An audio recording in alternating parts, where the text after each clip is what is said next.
ముద్దుగుమ్మగా కనిపించిన రితిక ఒక్కసారిగా బొద్దుగుమ్మగా మారిపోయింది. ఆమె అద్దంలో తన పొట్టను చూసి షాక్ అయింది. తానెందుకిలా మారిపోయానంటూ ఆలోచించింది. అంతే తన వెయిట్ లాస్ జర్నీ ప్రారంభించింది. గతంలోనూ మళ్ళీ నాజూకుగా సన్నంగా మారాలని కంకణం కట్టుకుంది. మొదలు పెట్టింది. కేవలం 3 నెలల్లో తాను అనుకున్నది సాధించింది. శరీరంలో కొవ్వును అలాగే బరువును తగ్గించుకుంది. ఇప్పుడు గతంలో లాగే మళ్లీ ముద్దుగుమ్మగా మారిపోయింది.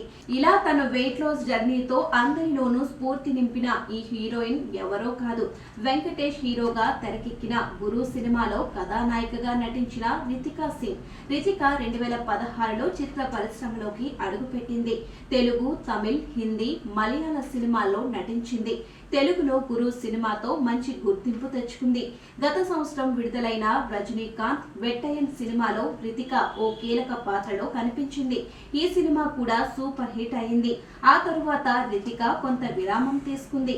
ఆమె నటించిన ఏ సినిమా కూడా విడుదల కాలేదు. ఈ కాలంలోనే రితిక తన ఆకారాన్ని పూర్తిగా కోల్పోయింది. బరువు బాగా పెరిగింది.